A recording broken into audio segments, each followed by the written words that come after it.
Hi, everybody. Welcome to Creative Interviews for Tree Sisters. Today, I'm really happy to be with my friend and tree sister, Ellen Davidson.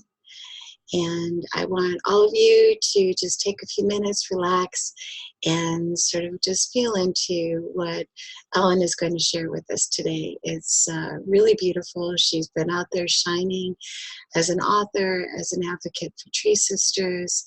She's a water carrier for Tree Sisters. She's also a grove tender for a Tree Sister Grove. She lives in the redwoods of Humboldt County. So trees have been her life for a long time, and she spends a lot of time with them, and that I know for sure.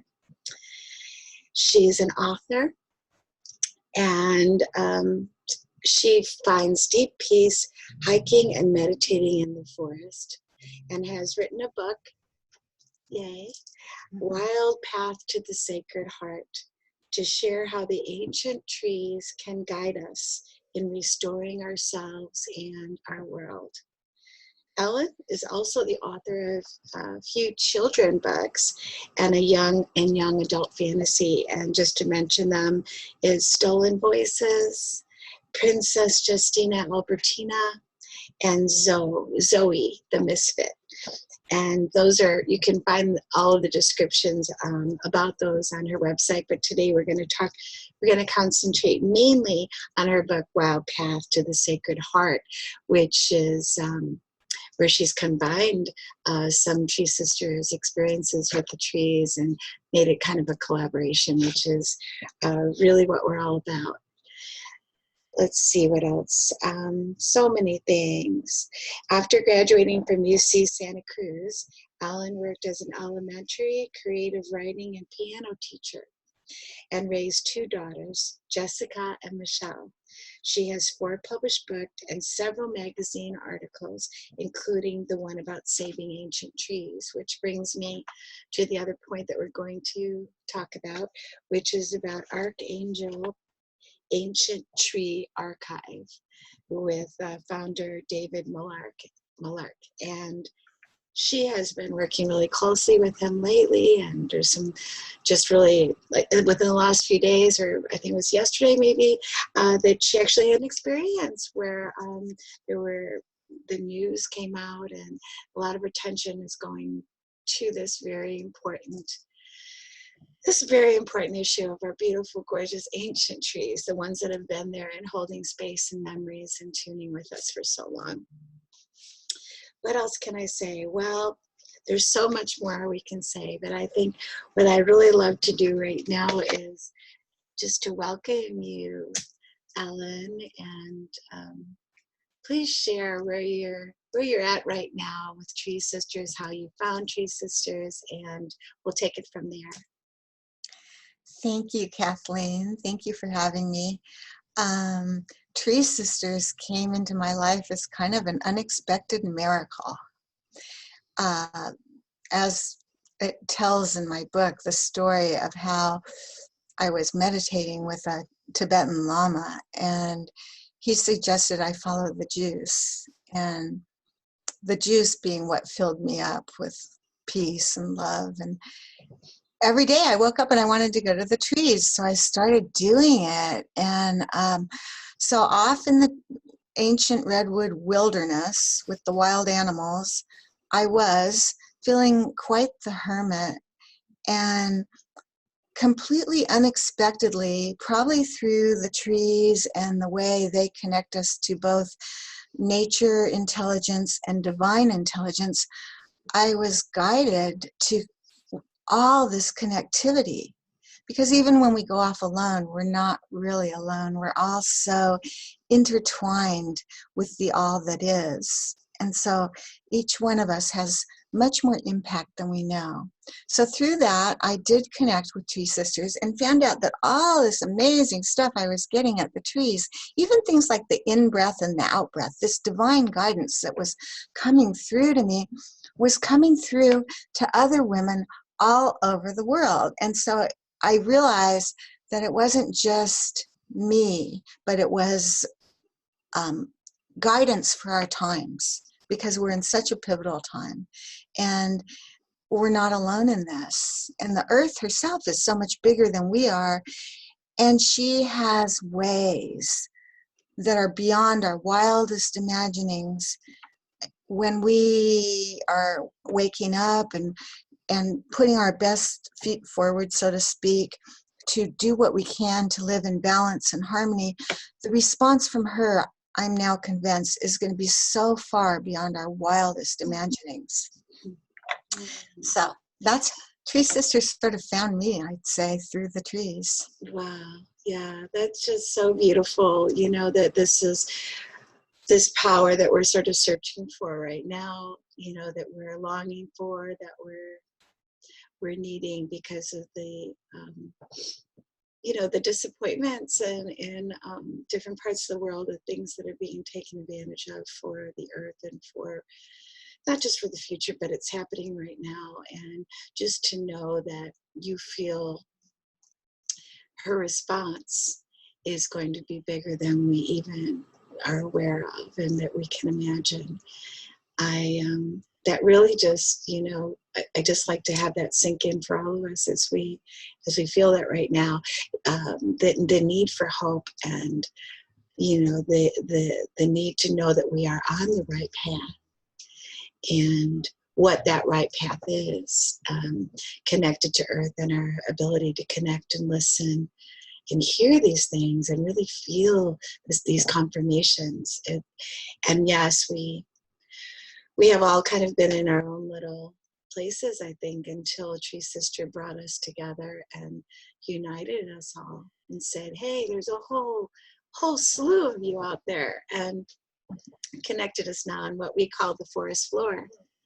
And that's so beautiful. So which one did you start with? Did you start working with the Ancient Tree Archive, or did you start on the book, or was it kind of simultaneous? No, I'm going to backtrack just a little bit, because actually the order goes, and this is a concrete example that I want to share of the miracles that I think the earth and spirit can provide. I started wanting to write a children's picture book about a sustainable community in Colombia called Gaviotas. And I'm not a good traveler because I've had a lot of chemical sensitivity and stuff. So my husband went down to get permission from the founder. They couldn't get anything to grow in the barren savannas of eastern Colombia except, finally, tropical Caribbean pine trees. And shaded in the understory of those trees, rainforests that biologists believe may not have been seen for 30,000 years, spontaneously regenerated and brought back over 260 species of flora and fauna.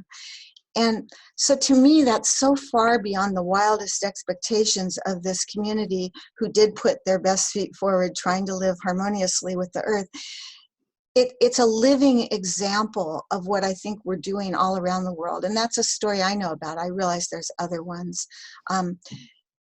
There was that gorgeous interview with Clara and Vandana Shiva that sort of also gave me that sort of hope. So that was first. And then next came, I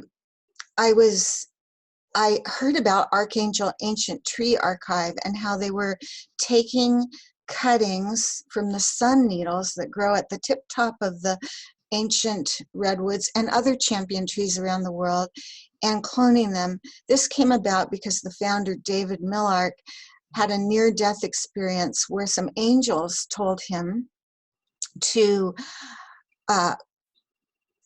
clone the champion trees around the world and grow them in living tree libraries all over the world.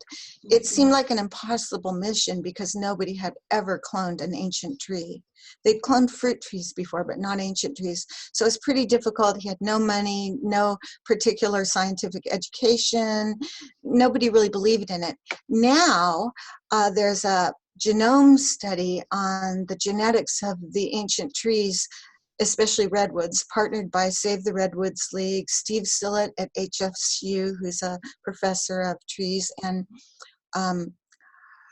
UC Davis, and they are finding out that these genetics do matter, especially for helping our trees survive the changing climate conditions. So I gave him a $25 donation after reading the book about him. I didn't have much money because my child was in college, and you know how that goes. And plus, I should have been working, but all I wanted to do was go to the trees. I wasn't making much money, you know.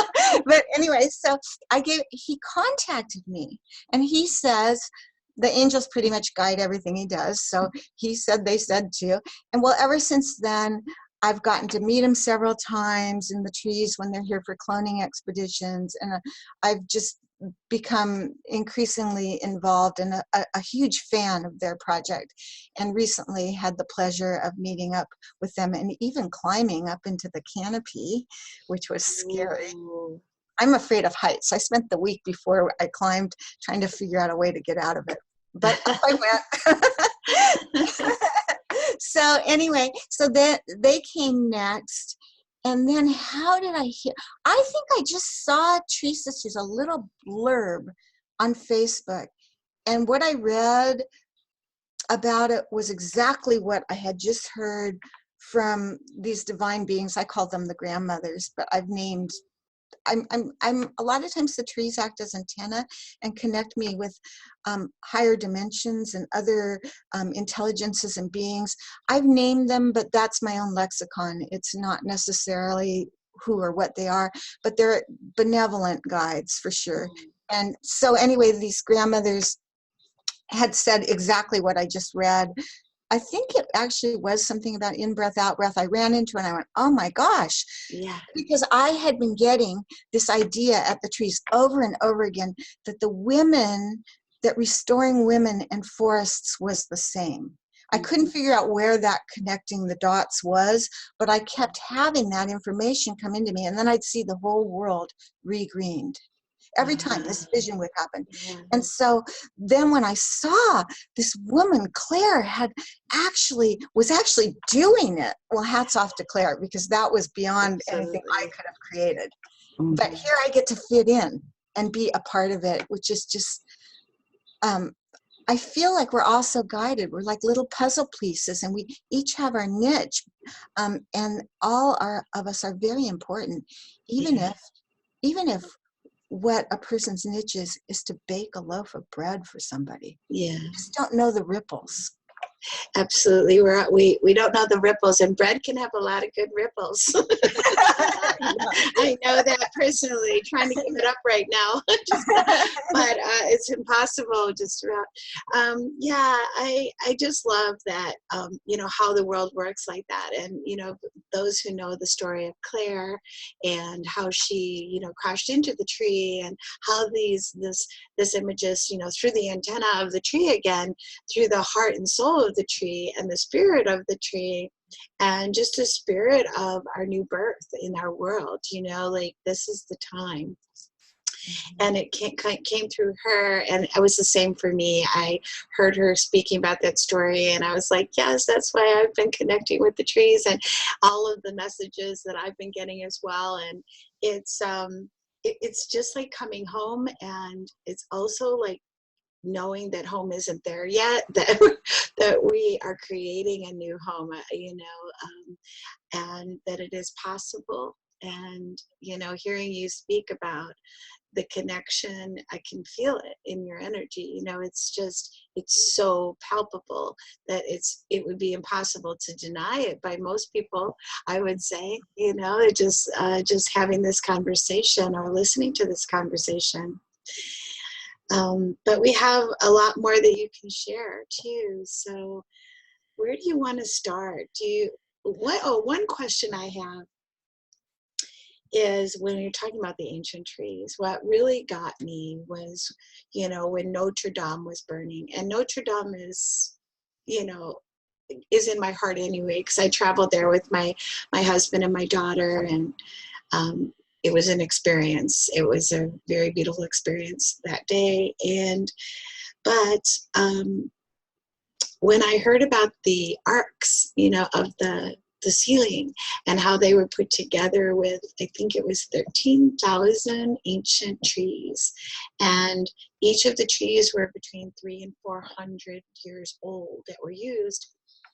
And then I heard afterwards that they were raising money to create that ceiling again, and they were looking for ancient trees to be donated to redo it.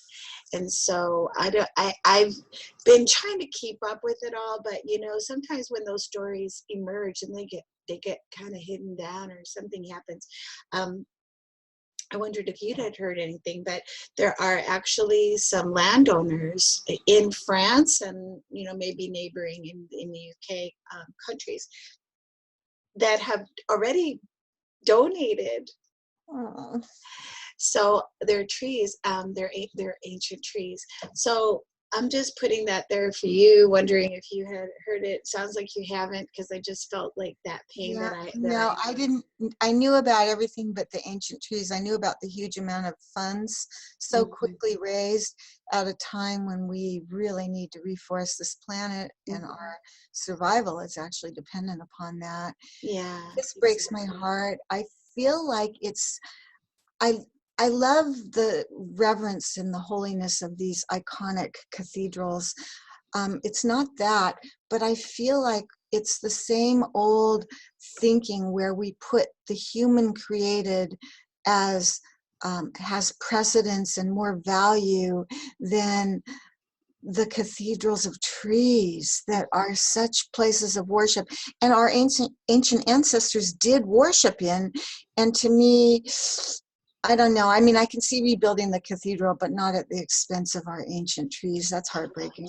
That's heartbreaking, and it's a twofold heartbreak. Like you said, all the money that was raised, and TreeSisters, I believe, put together a meme that showed, you know, put however much they raised towards repairing this cathedral, or repairing this forest cathedral, or repairing these oceans, the cathedral of the oceans, or, you know, all of these comparisons. Like that money and it's not just to repair the earth. We as we know that it repairs the communities, it repairs the families, the sustenance and the livelihoods and the food and the clean water for the people. And if a sacred building, in my opinion, if a sacred building is sacred at all, that it would be smaller and the goodness would be going to the people, and that would be the sacred energy that, you know, that it's sending out, rather than kind of building in, you know, to the building that houses them. But yes, I mean, it's a symbol for a lot of people, and I understand that too. It's a deep religious symbol. My mother is very, very religious, and so I get that as well. And I don't want to, you know, insult anyone when I say that. It's just that times are different, times have changed, and we need to really look at what stuff we're getting, and why we need this stuff, and why we need it to look a certain way just to be sacred or be impressive, you know, especially at the cost, at such deep cost. So I'm going to research more today, and hopefully I'll find out that, you know, maybe someone has fought against that, or that we can, as TreeSisters, do something about that. But yeah, so I might have digressed a little bit there, because you are bringing something really beautiful and really hopeful, you know, into TreeSisters and into your community, and you're obviously working with other communities. It's just so powerful how you're just like, what does it feel like to just be fully Ellen and do exactly what Ellen decides to do and is drawn to do, and it, you know, what you're hearing, what you're guided to do? What does that feel like, as opposed to, you know, someone who might get up and go to work, like you said, or, you know, specifically into some job just to earn the money, you know, and sort of stay on the path that most people are on? What does it feel like? I've been on that path too. I mean, it's inescapable if you don't have a trust fund to start with. Yeah. But I have to say, it feels like a phenomenal blessing, and it's been a practice to really go inward and find out to listen to my body and find out what I want to do next was a real practice. So many of us, especially women, have been trained to sublimate ourselves, and we've taken our energy and gone out to figure out what everybody else wants and deliver that before we even know what we want. And I was particularly that way. All the silence and solitude in the trees really let me come home to myself and home to the earth. So there's a lot of belonging involved. And what surprises me is it felt, for years, I've been doing this now for almost 10 years, but it felt very self-indulgent. I felt a little guilty. Here we are in the middle of a global crisis, and what am I doing? I'm doing exactly what I want, running off to the trees, you know? I mean, I feel like I should be doing something more monumental than that since I had a little freedom. Or helping my husband with the finances, which he would have loved, you know? But I was so compelled. I was compelled enough that I ran into 5 mountain lions and it didn't stop me. And I was scared. Oh, wow. I'm a scaredy cat. I'm not like some big brave. It was just that my love and desire to be there outweighed my fear. But I had fear. But so anyway, what surprises me and shocks me about the whole situation is that in the end, being self-indulgent isn't really self-indulgent, because you come back, or you stumble upon the connectivity that's already there and bring back the gifts to share. And so I do think it's okay to follow our hearts. And I'd like to say, of course, almost all of us, for a good part of our lives, have to spend a great deal of time going to work, raising families, and doing all those things. But there's still choices. And in this choices that I made to be heart and gut and womb led, it is still a practice for me to keep that spaciousness in my life. It always wants to fill up with other things. People want me.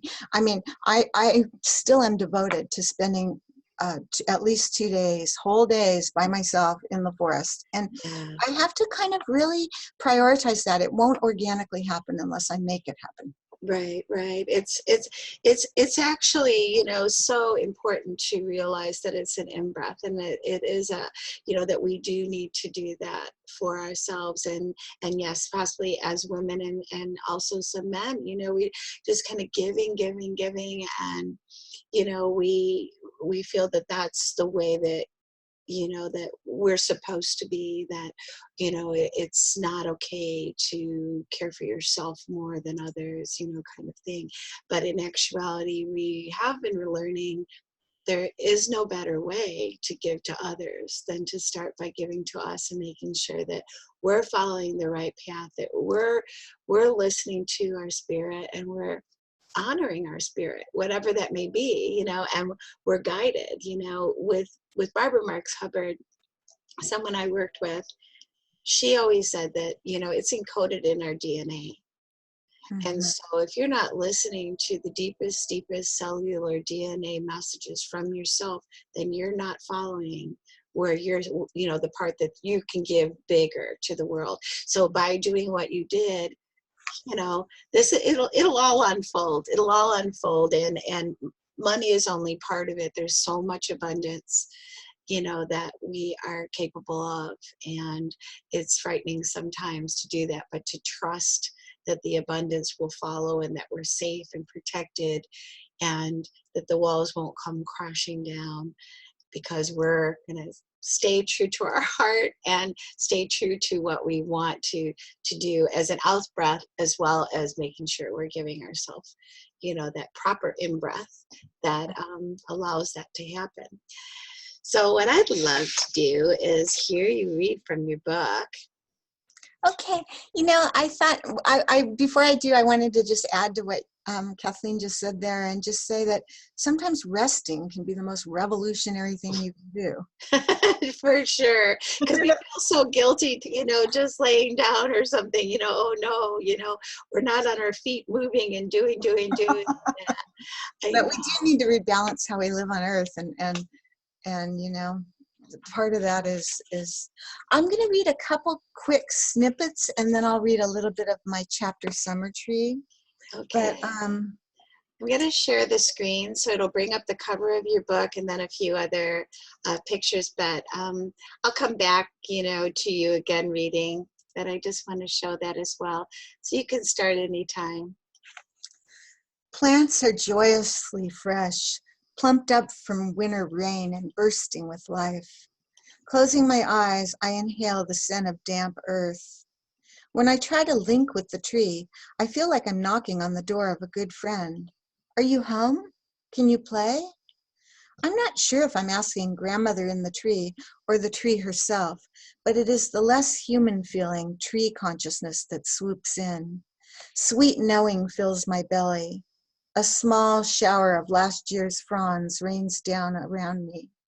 The tree says, yes, in the way the rhythms of our bodies synchronize, slowing and deepening my breath. Wide, spacious, being. We sit together. There's a sense of mutual joy at our connection. My back against her trunk roots into her, invisible filaments treeing me treeing, back and forth. My blood flows like sap. Her sap flows like blood.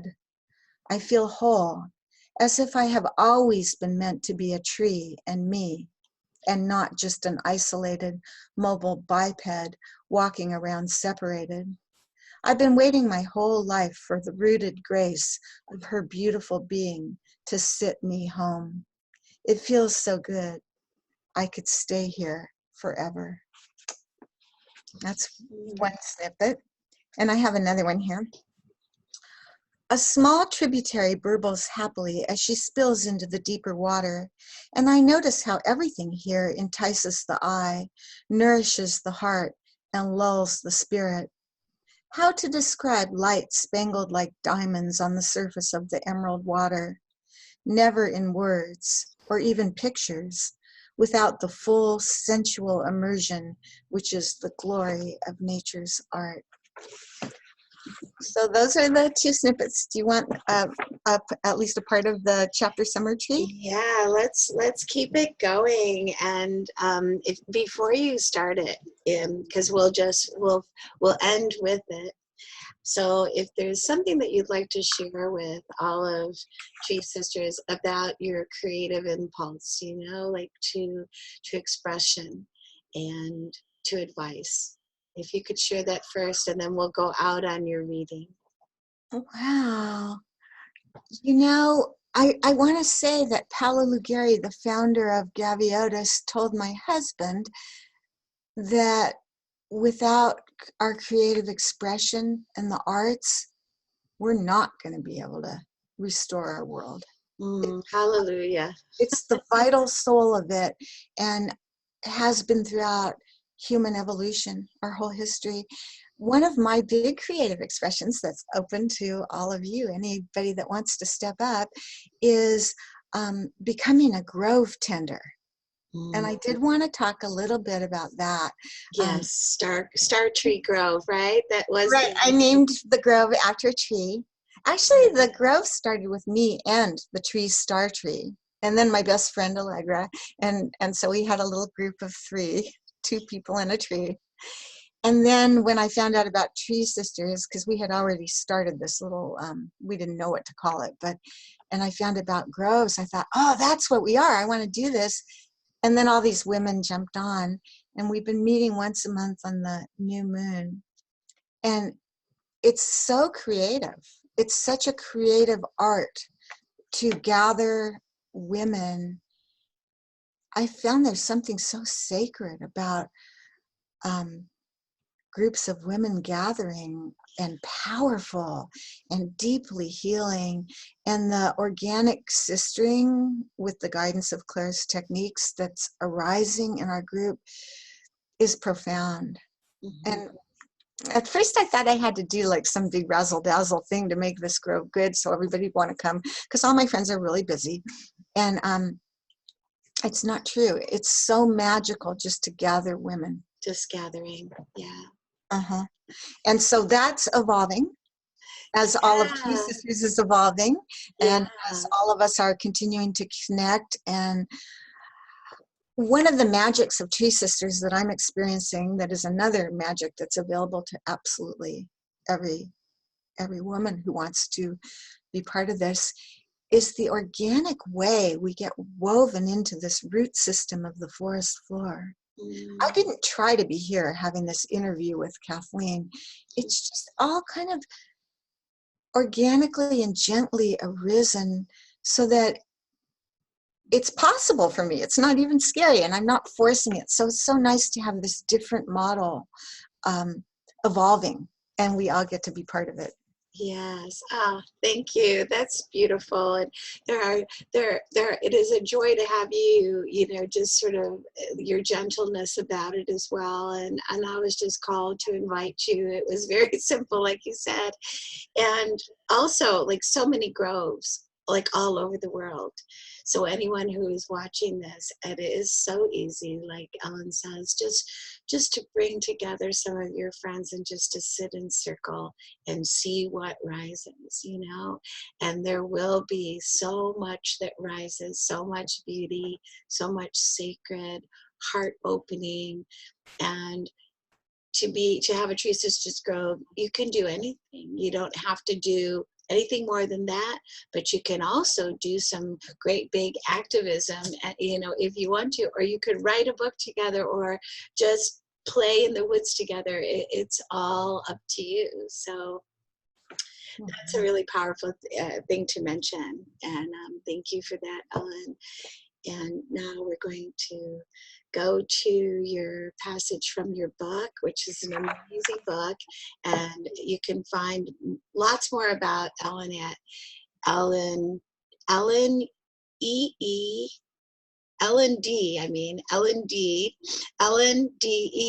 Davidson.com. And I'll put the link by this anyway. And so we all love you, and here you are. Ellen will read us out. Read us in. Summer Tree. The first time I meet Summer Tree, I'm with my friend Annette. She's the one with the barn where we meditate, and she loves redwood trees too. This is just a regular hiking day. We hike miles and miles, enjoying the warm summer breeze, brushing the napes of our necks as it shushes through the trees. Eating our lunches at the base of a big tree, we laugh and talk, nestling comfortably into her roots. Clover-like redwood sorrel, interspersed with occasional white star flowers, surrounds us. We are munching on the sorrel. It's sour, but supposed to be good for you, when Annette suggests, maybe we should try meditating here. We could see if having a redwood tree at our backs makes a difference. Sure, I reply, closing my eyes and letting the presence of the tree envelop me. Surrendering to the long tides of the tree's pulse, I start to feel serene and timeless. The subtle rhythm of the ancient trees is similar to that of the human cerebrospinal fluid, and so this is a quick, natural way to come into balance. The sound of the little cascade upstream is suddenly vivid. I'm held in sensory impressions. Immediate, here, so rich there's no time to think of past or future. The present overwhelms me with all that beauty. Into this skull-dissolving sensation comes a mental voice. Come back, sit with me again. The voice, creaky and unfamiliar, does not sound like me. Who's talking? I think back. The answer comes in knowing. It's the tree. I feel her against my back, pulling me closer to her in an almost magnetic way. She wants me to come back. I promise that I will, and as soon as we emerge, I share with Annette, the tree asked me to come back. Annette is as wowed as I am. Can a tree ask that? There's a little more to this chapter. I could finish it, or we can leave it there. It depends on time. You can go ahead. Please. At first, I try to find other people to accompany me. Steve goes sometimes, but he's often busy in his garden or working as a civil engineer.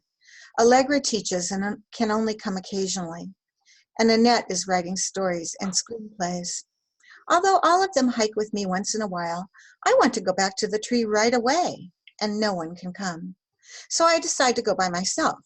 It's a pretty drive to the park. I pass forested hills bordering lagoons and beaches. Since all the old-growth redwood forests closer to town have been cut down, there are only 5% of them left in the whole world. I have to drive at least 40 minutes north or south to find ancient forests. I'm a little nervous about going alone. It's a weekday in early June. Kids aren't out of school yet, and often at this time of year, no one is around except the wild animals. There are plenty of them: elk, deer, bobcats, bears, and mountain lions. It's the lions who scare me. But my desire to return to the tree outweighs my fear. Besides, Steve reminds me that the most dangerous part of my day is the drive. So I enter the leafy green forest alone and soon notice how quickly I dive in. I'm not distracted by someone else. It's just me in the wild woods, alert, aware. Have I ever been this present? Salmon berries glisten yellow-orange on thin stems. Plucking one and popping it in my mouth, the tart taste bursts on my tongue. I see thimbleberries too. Most aren't yet ripe, but here's one. Reaching for the sweet red berry, I notice something moving behind the bushes, something big and black. A young black bear. He stumbles out of the hedges, intent on his own berry feast. He doesn't notice me at all. "Hello, bear," I call, making noise. Bears are a bit nearsighted, but evidently their hearing is great, because this one crashes back into the jumble of undergrowth. Shouldering my day pack, I continue up the trail, clacking my poles so the bear will be able to tell where I am. It's not too much further. Rounding a bend, I see the tree soaring to the sky. She's over 30 feet in diameter and probably 300 feet tall. Her upper limbs curve over a flat clearing on the forest floor, brushing the needles of a neighboring tree. They look like friends. Lying on the tawny golden duff, gazing up and up at her green boughs, I question if I just imagined the tree asking me to come back. Why would a tree do something like that anyway? It seems crazy. The whole thing was probably just a daydream, I decide, sitting in half lotus with my spine against her trunk. As soon as I close my eyes, the tree reaches out to me, as eager as a puppy when you walk in the door. I can feel her greeting me, so excited. There's no way I could make something like this up. It's tangible. Little rushes and spurts of warmth bubble through my heart. This tree is conscious. She's awake, and she wants to interact with me. So begins my relationship with Summer Tree. I give her this name because the river is too large to cross during the rainy season, so I realize I will only be able to visit her from May through October. I figure I'll have to come back several times to give Summer Tree a chance to tell me whatever it is she wants to say. It does not occur to me that I will come back more than a few times. I have no idea that this is the beginning of a love affair. Oh. Oh my goodness. Thank you so much, Ellen. Love you. Love you, your writing, your voice, and everything. Well, this was delightful. Thank you, Kathleen.